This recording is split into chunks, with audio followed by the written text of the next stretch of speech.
L'essentiel du christianisme. James W. Knox. L'essentiel du christianisme. Copyright 2009 James W. Knox. Première édition, 2009. 2. L'essentiel du christianisme. Par James W. Knox, pasteur The Bible Baptist Church, de Lan, Floride, USA. Prêché le dimanche matin, le 30 novembre 2008, à l'église Bible Baptist Church, de Lan, Floride, USA. Notre texte pour l'étude aujourd'hui est 2 Pierre 1-4. Simon-Pierre, un serviteur et un apôtre de Jésus-Christ, à ceux qui ont obtenu la même foi précieuse avec nous, au moyen de la droiture de Dieu et de notre Sauveur Jésus-Christ, grâce et paix vous soient multipliées au moyen de la connaissance de Dieu, et de Jésus notre Seigneur, sachant que son divin pouvoir nous a donné toutes choses qui appartiennent à la vie et à la piété, au moyen de la connaissance de celui qui nous a appelés à la gloire et à la vertu, par lesquelles nous sont données d'extrêmement grandes et précieuses promesses, afin que par celles-ci vous puissiez être participants de la nature divine, ayant échappé à la corruption qui est dans le monde à travers la convoitise. Nous remarquons dans le texte qu'il y a une chose qui doit être obtenue. Cette épître est écrite à ceux qui ont obtenu la même foi précieuse avec nous, au moyen de la droiture de Dieu et de notre Sauveur Jésus-Christ. Le grand objectif obtenu par la foi est la droiture de Dieu. Cela signifie être aussi droit que Dieu est droit, être aussi pur que Dieu est pur, être aussi saint que Dieu est saint, être aussi libre du péché que Dieu est libre du péché. Le verset 3 déclare, sachant que son divin pouvoir nous a donné toutes choses qui appartiennent à la vie et à la piété. Et le verset 4 ajoute, par lesquelles nous sont données d'extrêmement grandes et précieuses promesses. Permettez-moi d'attirer votre attention sur ce qui différencie le christianisme biblique de toutes les religions ou non-religions sur la surface de la terre. Ces dernières sont toutes similaires et peuvent être regroupées en une seule catégorie. Le christianisme biblique enseigne que personne n'est assez bon pour mériter le ciel par ses propres mérites. Toutes les autres croyances, ou non-croyances enseignent que la vie éternelle s'obtient par les bonnes œuvres. Toute personne qui n'est pas un chrétien authentique, suivant la définition de la Bible, non selon celle des hommes, toutes ces personnes croient la même chose, si je suis assez bon, pour assez longtemps, je vais obtenir la faveur de Dieu, et il m'accordera la vie éternelle. 3. Tard dans la soirée vendredi dernier, j'ai parlé avec un jeune homme en état d'ébriété, et mercredi matin je parlais avec un homme religieux, sincère. Ces deux individus étaient de religions totalement différentes, leur perception de Dieu très différente, leur situation familiale différente aussi, et la formation de l'un et de l'autre était bien différente. Pourtant tous les deux croyaient exactement la même chose. Ni l'un ni l'autre se voyaient assez bons pour accéder au ciel, mais tous les deux croyaient faire des progrès dans la bonne direction. La signification d'être assez bon varie selon la religion dont vous faites partie. La durée des progrès à atteindre varie selon la sincérité de celui qui recherche la vie éternelle. Mais, quelle que soit la religion considérée, elle vous enseignera que, si vous êtes assez bon pour assez longtemps, Dieu vous accordera une note de passage lors de votre examen final, en opposition à un examen échoué, et ainsi vous aurez mérité une place dans le ciel. Le christianisme biblique affirme que vous devez posséder la droiture absolue de Dieu lui-même, sinon, vous ne serez pas qualifié. Sans posséder la sainteté absolue de Dieu, vous ne pourrez accéder. Vous devez posséder la pureté sans tache de Dieu, sinon il n'y a pas de vie éternelle pour vous. Notre texte déclare que certaines personnes possèdent une paix multipliée, V.2, parce que quelque chose leur a été donné. Ces personnes ont échappé à la corruption, V.4, à cause d'une chose qui leur a été donnée. Certaines personnes possèdent déjà la promesse de la vie éternelle, V.3, parce qu'une chose leur a été donnée. Quelle chose étonnante! Le passage que nous lisons stipule que la propre droiture de Dieu a été donnée à ses croyants. V.1, par grâce ils reçurent la propre pureté de Dieu, la propre perfection de Dieu, la propre bonté de Dieu. Le premier verset nous dit comment elles ont obtenu ce don si extraordinaire. Simon-Pierre, un serviteur et un apôtre de Jésus-Christ, à ceux qui ont obtenu la même foi précieuse avec nous. La religion dit, croyez en vous-même, et vous allez parvenir à Dieu. Peut-être me direz-vous, les religions demandent d'observer des cérémonies, de faire des sacrifices, de donner de l'argent, et de faire diverses bonnes œuvres. Ce que vous dites est exact. Mais, en fin de compte, par tous ces engagements, en qui placez-vous votre confiance? Vous ne placez pas votre confiance en Dieu, mais bien en vous-même. Vendredi soir je parlais au jeune soldat et je lui ai posé la question que j'avais déjà posée à la personne âgée le mercredi après-midi, par quel moyen espérez-vous accéder au ciel? La réponse donnée par chacun d'eux fut un témoignage que leur confiance est en eux-mêmes, et dans leurs bonnes œuvres. J'ai fait cela, alors je 4. Crois que Dieu va m'accepter. Je n'ai pas fait ceci, alors je crois que Dieu ne me rejettera pas. En fin de compte, nous constatons que toutes les religions, toutes les non-religions, toutes les philosophies, et tous les systèmes avec observance de rituels, conduisent l'homme à placer sa confiance en lui-même. C'est la raison pour laquelle, aucune personne avec une bonne conduite morale, ni aucune personne religieuse, ni aucune personne sincère, peut dire avec certitude qu'elle ira au ciel après la mort. Leur critère pour leur droiture n'est pas réel. En fait, leurs critères n'existent pas. Ces personnes ne peuvent donc jamais savoir si elles seront qualifiées pour le ciel. Si je vous demande aujourd'hui, êtes-vous sauvés? Savez-vous avec certitude que vous accéderez au ciel? Plusieurs répondront, je pense bien que j'irai au ciel, ou j'espère que je vais accéder au ciel, ou encore, je veux accéder au ciel. Cependant, la réponse honnête de toute personne religieuse ou non devrait être « Je ne suis pas du tout certain d'aller au ciel ». Si je vous demande « Pourquoi n'en êtes-vous pas certain, quand pourtant vous pourriez l'être ?» Votre réponse sera sans doute « Personne ne peut le savoir avec certitude ». Si vous placez votre confiance en vous-même, il n'y a aucun moyen d'obtenir cette certitude. Vous vous demanderez toujours « Est-ce que j'en ai assez fait ? Vais-je pouvoir toujours continuer à en faire assez ? Ai-je bien satisfait les exigences requises ? » Si bien que vous ne pourrez jamais avoir cette certitude. Par contre, l'homme, la femme, le garçon, ou la jeune fille qui n'a pas placé sa foi en soi, mais qui l'a placée en Dieu, et qui ne se vante pas de sa propre droiture, mais qui dépend totalement de la droiture de Jésus-Christ, qui a l'espérance non pas en ses propres mérites, mais comptant uniquement sur les mérites de Jésus-Christ qui lui ont été attribués, une telle personne est reconnue et déclarée droite par le Seigneur. Ce qui suit expliquera comment cela peut être possible. Ce qui rend si difficile la proclamation de l'Évangile, à notre époque, c'est qu'un grand nombre de ce qui est appelé christianisme est en réalité en opposition aux enseignements de la Bible. Si vous regardez les émissions religieuses sur votre téléviseur, on vous dira « Croyez en vous-même ». Si vous vous rendez dans une librairie chrétienne, vous y trouverez beaucoup de livres du genre « Aide-toi toi-même ». Si vous vous rendez à l'église, le pasteur, sous les pressions sociales, vous dira quelle personne merveilleuse vous êtes, et combien Dieu est heureux que vous soyez finalement à lui. Ce qui est appelé christianisme aujourd'hui, n'est plus qu'un appel qui vous incite à avoir confiance en vous-même. Un appel de plus, vous encourageant à faire du mieux que vous pouvez, et Dieu devra vous laisser entrer au ciel. C'est pourtant tout à fait faux. Rien ne peut être aussi loin de la vérité que cela. 5. La Sainte Bible déclare que nous pouvons avoir les précieuses promesses de paix et de vie, comme cadeau de Dieu. Dieu les donne à ceux et celles qui placent une foi sincère en Jésus-Christ le Seigneur. Ceci étant dit, le christianisme fondamentaliste peut sembler aussi confus que le christianisme avec ses rituels, ou le non-christianisme. Parler de foi en Jésus résonne bien à l'oreille. Mais de quel Jésus s'agit-il ? Beaucoup de personnes croient au petit bébé Jésus de la crèche, dépendant de Marie qui le tient dans ses bras. Beaucoup d'autres croient en Jésus, le faiseur de miracles. D'autres hochent la tête devant Jésus, ce grand enseignant qui donna un noble exemple à toute l'humanité. Beaucoup de personnes croient en Jésus qui a subi une mort sanglante, cruelle et horrible sur la croix, faussement accusé et mal compris. Quelques-uns vont encore plus loin, et croient que Jésus est ressuscité d'entre les morts et qu'il est retourné triomphant au ciel. Tout ce qui vient d'être dit est très bien. Jésus est le Fils de Dieu, né d'une vierge, le bébé dans la crèche. Jésus est cet homme sans péché, faisant des miracles, parlant comme nul homme n'a parlé. Jésus est l'offrande, il est mort sur la croix afin de payer pour nos péchés par son sang. Jésus est la résurrection, étant ressuscité d'entre les morts. Jésus est la vie, il est à présent assis à la droite de Dieu le Père. Mais toutes ces déclarations sont des faits intellectuels. Bien qu'il soit nécessaire de connaître avec exactitude ces faits au sujet de Jésus-Christ, et comprendre intellectuellement qui est Jésus, et ce qu'il a accompli, toute cette connaissance est très loin de la foi en la droiture de Dieu, droiture donnée par et au moyen du Seigneur Jésus-Christ. Considérez ceci avec moi. Si Satan était ici, et devait nous dire la vérité, il dirait que Jésus-Christ est né d'une vierge dans une étable à Bethléem. Il sait cela. Il n'est pourtant pas sauvé. Si vous lui demandiez si Jésus parlait toujours selon la vérité, si Jésus a fait tous ces miracles, s'il a marché sur les eaux, guéri les malades et ressuscité les morts, Satan vous dirait, bien sûr, il a fait tout ça. Satan ne peut pas nier ses faits. Jésus-Christ est mort sur la croix et est ressuscité d'entre les morts. Le diable sait que Jésus-Christ est assis à la main droite de Dieu le Père, sur son trône, étant la résurrection et la vie. C'est excellent de croire ces vérités justes et appropriées concernant Jésus-Christ, mais cela ne vous rapproche pas plus du ciel que le diable lui-même. Si vous possédez cette connaissance intellectuelle, et que vous n'avez pas encore placé votre foi en Jésus-Christ le Seigneur, vous n'avez pas la vie éternelle.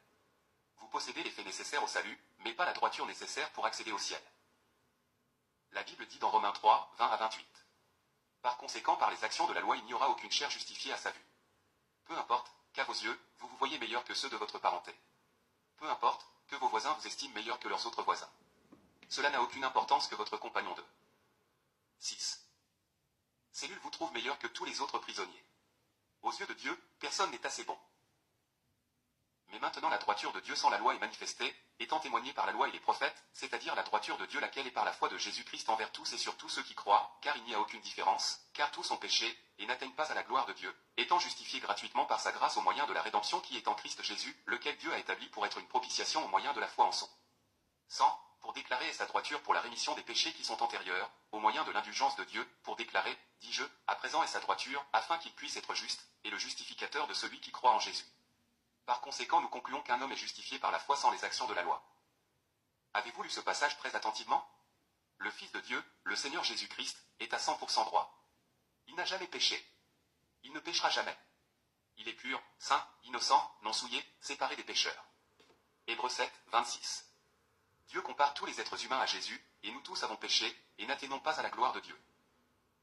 La parole de Dieu déclare que le Fils de Dieu est né d'une vierge, il a vécu une vie sans péché, il est mort sur la croix et il est ressuscité d'entre les morts, et il est assis au ciel comme étant le Sauveur. Maintenant, connaissant intellectuellement toutes ces vérités, et en les croyant, comprenez-vous que sa droiture est le seul moyen pour accéder au ciel pour qui que ce soit? Si vous placez votre foi et votre confiance en lui, il vous accordera sa droiture. Lorsque vous aurez placé entièrement votre foi en lui, la droiture de Jésus-Christ sera reconnue par Dieu comme étant vôtre. Nous lisons dans Romains 3 que lorsque Dieu regarde un tel croyant, il le voit comme étant droit. Ce n'est pas la droiture du croyant que Dieu voit, mais il voit la droiture même de Dieu. Ainsi, lorsqu'on vous demande « Est-ce que vous irez au ciel ?» vous lui répondez « Oui, parce que vous ne vous fiez plus à vous-même, car ma confiance est en Jésus-Christ. Je sais que j'ai la vie éternelle parce que la droiture de Jésus-Christ m'a été donnée, laquelle est la seule droiture suffisante pour donner à quiconque accès au ciel. C'est sur cette vérité que je m'appuie. Ma foi n'est placée en rien de ce que j'ai fait ou n'ai pas fait, ou que je ferai ou ne ferai pas. Ma foi est en Jésus-Christ, le Fils de Dieu, lui le droit, qui est mort pour moi, et ressuscité pour moi. Il est ma seule espérance d'accéder au ciel. C'est pourquoi nous prêchons la repentance. Sans se tourner vers Jésus, il est impossible à l'être humain de voir qu'il n'y a pas d'autre chemin pour accéder au ciel, seulement par Jésus-Christ. Aussi longtemps que l'homme n'abandonnera pas toute. 7. Confiance en lui-même, son espérance en lui-même, et sa confiance en sa religion, il ne pourra jamais être sauvé. Aussi impopulaire que ce soit, si nous prêchons contre les religions et les différentes confessions aussi fortement, c'est parce que tant de personnes mettent leur confiance dans leurs bonnes œuvres, et non dans le Sauveur. Tant qu'elles ne se seront pas dépouillées de leur fausse confiance, elles ne peuvent pas croire véritablement en Jésus-Christ, qui est le seul chemin pour accéder au ciel. Lorsqu'un homme dit qu'il y a plusieurs chemins pour accéder au ciel, ce qui veut dire vraiment c'est que l'homme peut par ses bonnes œuvres se sauver lui-même. Qu'un homme soit un fondamentaliste, un politicien, un membre d'une église avec ses sacrements, ou un imam, chacun d'eux exprime la croyance que l'homme peut obtenir la vie éternelle par ses mérites. Lorsqu'un homme déclare que le seul chemin pour accéder au ciel est Jésus-Christ, on le considère rempli de haine, et on l'accuse de condamner la religion des autres. En fait, étant en accord avec la parole de Dieu, cet homme se condamne avec tous les autres. Il déclare qu'il n'y a aucune espérance de gagner le ciel en dehors de la droiture de Jésus-Christ. C'est ce que la Bible enseigne. C'est pourquoi, ceux qui affirment être chrétiens, et qui aussi disent que les personnes d'autres croyances peuvent accéder au ciel, témoignent du fait qu'ils ne peuvent pas être de véritables chrétiens.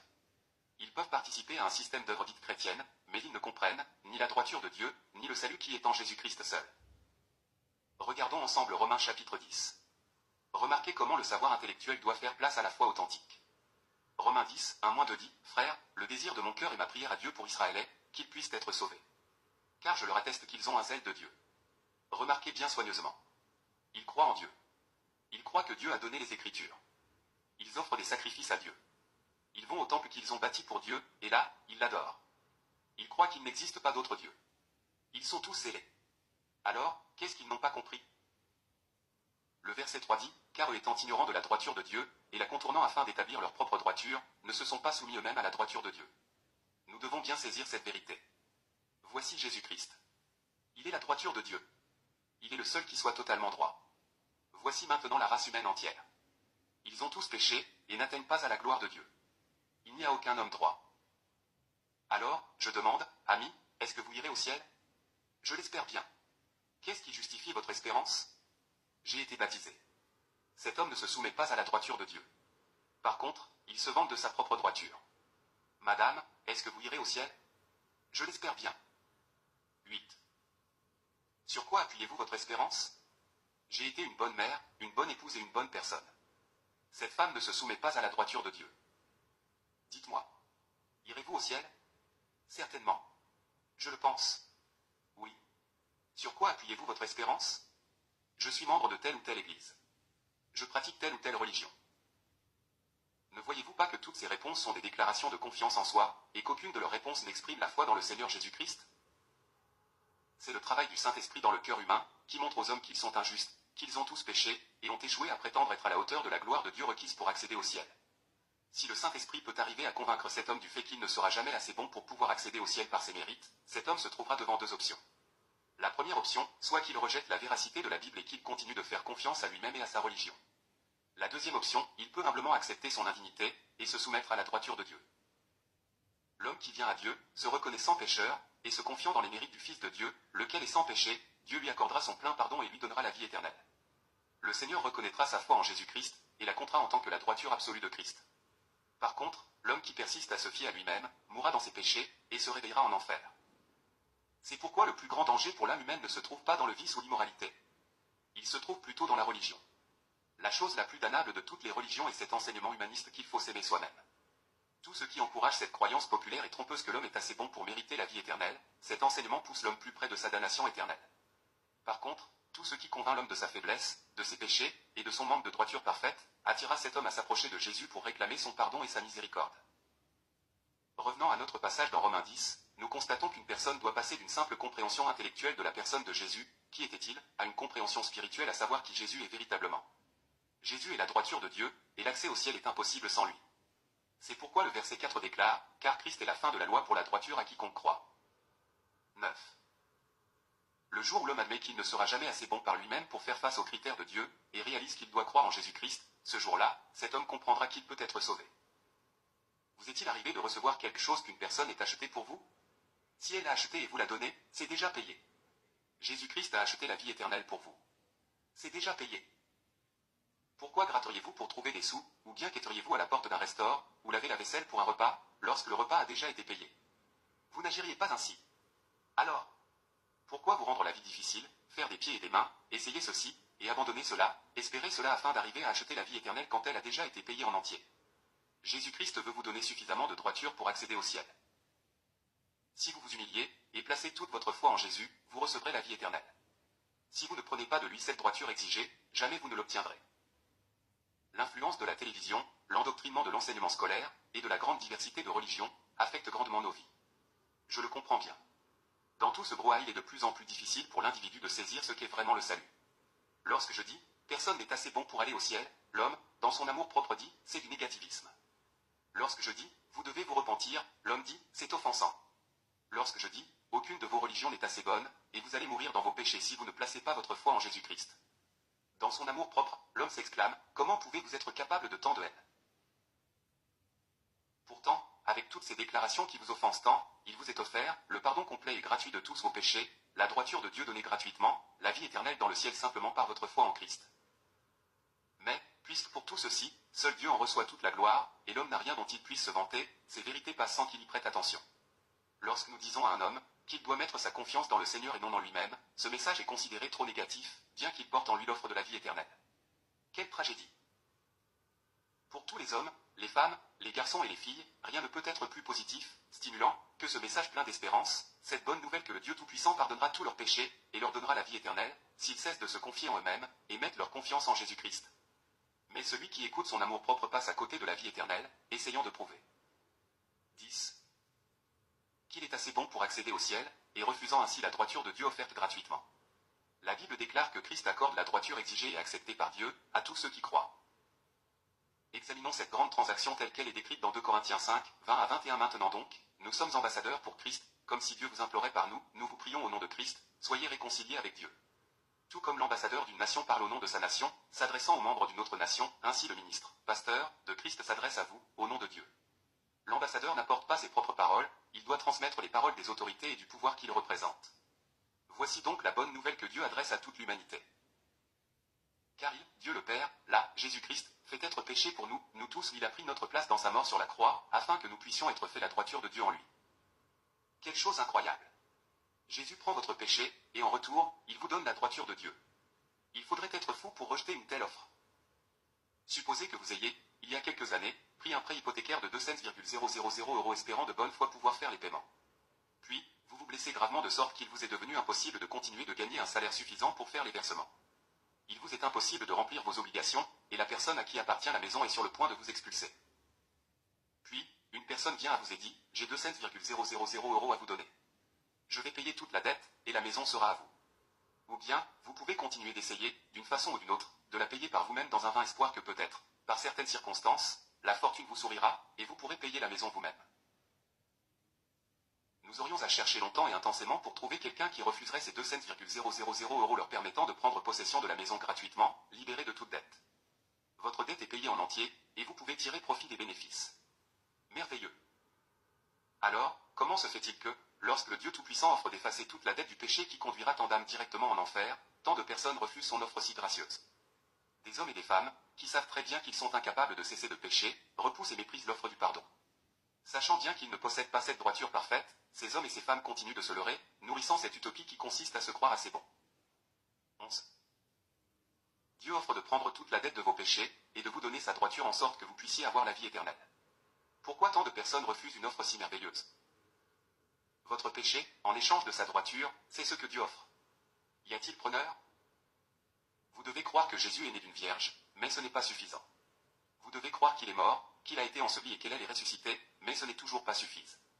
Vous devez croire que cet homme né d'une vierge, est ce sauveur sans péché, mort pour vous, et ressuscité pour vous, c'est votre seule espérance d'aller au ciel. Philippiens 3, 4-9. Dans ce passage nous avons le témoignage de Paul. D'abord il dit, bien que je puisse aussi avoir confiance dans la chair. Si quelque autre homme pense qu'il a ce dont il peut se confier dans la chair, moi davantage. Voici ce qu'il veut dire, si quelqu'un peut accéder au ciel par ses mérites, je serai en avant de toute la file, le tout premier. Il fait la liste de tout ce qui le qualifierait plus que tout autre. Il était un membre du peuple choisi de Dieu, les Hébreux, il a observé fidèlement toutes les exigences fondamentales de la religion que Dieu leur a donnée et établie, Paul l'avait pratiquée de façon irréprochable. Puis, Paul nous donne son témoignage, mais ces choses qui étaient un gain pour moi, je les ai comptées comme perte pour la cause de Christ. Oui, sans aucun doute, et j'estime toutes choses comme perte, pour l'excellence de la connaissance de Christ Jésus mon Seigneur, pour qui j'ai souffert la perte de toutes choses, et les estime comme des excréments, afin que je puisse gagner Christ, et d'être trouvé en lui, n'ayant pas ma propre droiture, laquelle est de la loi, mais celle qui est par le moyen de la foi de Christ, la droiture laquelle est DEDIU par la foi. Dieu veut que vous compreniez que vous ne pourrez jamais être suffisamment droit pour accéder au ciel. Car Dieu exige une perfection sans péché du berceau à la tombe. Jésus-Christ a cette droiture exigée pour accéder au ciel. Le Seigneur nous demande de cesser de nous appuyer sur quoi que ce soit que nous ayons fait dans le passé, ou que nous ferons demain ou dans le futur. Dieu demande que nous placions dans la droiture de Jésus-Christ chaque once de foi et de confiance que nous possédons. Cela est l'essentiel du christianisme. Dieu veut vous sauver. Il désire vivement vous pardonner. Mais, il vous faut vous confier, espérer, et vous glorifier dans la droiture de Jésus-Christ. Cette droiture est donnée gratuitement à quiconque placera le 5% de sa foi dans le Sauveur, et 0% de foi dans leurs propres bonnes œuvres. Terminons avec le commentaire de Jésus sur 2 hommes de foi. 12. Nous lisons dans l'évangile de Luc 18, 9-14 et il dit cette parabole à certains qui se confiaient en eux-mêmes qu'ils étaient droits, et qui méprisaient les autres. 2 hommes montèrent au temple pour prier, l'un pharisien et l'autre publicain. Remarquez que ces 2 hommes croient en Dieu, les 2 se retrouvent au bon endroit pour adorer, et les 2 hommes prient. Le pharisien se tenait debout et priait ainsi en lui-même, Dieu, je te remercie, de ce que je ne suis pas comme d'autres hommes sont, extorqueurs, injustes, adultères, ou même comme ce publicain. Je jeûne 2 fois par semaine, je donne la dîme de tout ce que je possède. La prière de cet homme est la récitation de toutes ses bonnes œuvres. La liste est impressionnante. Il ne commet pas l'adultère. Très bien. Il traite les autres avec justice. Excellent. Il n'utilise pas son pouvoir pour voler son voisin. Merveilleux. Il donne ce que la loi demande pour l'œuvre de Dieu. C'est bien. C'est un homme bien. Il possède une foi en Dieu. Mais, lorsqu'il se tient devant Dieu, sa confiance est de toute évidence dans ses bonnes œuvres. Et le publicain, se tenant éloigné, ne voulait pas même lever ses yeux vers le ciel, mais frappait sa poitrine, disant, Dieu, sois miséricordieux envers moi un pécheur. Essayons de ne rien insinuer d'autre dans cette prière. Il n'y a rien dans ses propos suggérant qu'il ne faisait pas de bonnes œuvres, dont l'homme précédent se vantait. Il ne se trouve aucune indication que cet homme soit immoral ou pervers. Ce que nous voyons, c'est un mortel pécheur, humble dans la présence d'un Dieu saint. Cet homme sait que, même s'il excellerait son semblable, il n'a aucun mérite devant le Seigneur de gloire. Le premier homme recherche les récompenses pour ses bonnes œuvres. Le deuxième homme recherche la miséricorde, parce qu'il sait qu'il a péché. Et Jésus dit, je vous dis, cet homme, le second, descendit dans sa maison justifié plutôt que l'autre. Justifié est le terme légal signifiant être déclaré droit, car quiconque s'élève sera abaissé, et quiconque s'humilie sera élevé. Nous constatons donc que cet homme qui se sait injuste met son espérance dans la miséricorde de Dieu, se sachant lui-même être un pécheur indigne. Alors Dieu dépose au compte de cet homme une droiture à laquelle cet homme n'aurait jamais pu parvenir par ses œuvres. Cette droiture est donnée gratuitement par la grâce de Dieu, à tous ceux qui humblement placeront leur confiance en Jésus, et non en eux-mêmes. Vous pouvez être sauvés aujourd'hui, si vous placez toute votre confiance dans le Seigneur Jésus-Christ. 13. Jésus lui dit, je suis le chemin, la vérité et la vie, aucun homme ne vient vers le Père, que par moi. Jean 14, 6, d'ailleurs il n'y a de salut en aucun autre, car il n'y a aucun autre nom sous le ciel, donné parmi les hommes, par lequel nous devons être sauvés. Acte 4, 12, et ils dirent, crois au Seigneur Jésus-Christ, et tu seras sauvé, et ta maison. Acte 16, 31, car le salaire du péché est la mort, mais le don de Dieu est la vie éternelle au moyen de Jésus-Christ notre Seigneur. Romains 6, 23. Pour de l'aide spirituelle écrivez-nous à The Bible Baptist Church 872 Glenwood Road de l'Anfeld 32 720 USA ou visitez-nous à https://jamesonox.org/. Ce livret est distribué localement par 14.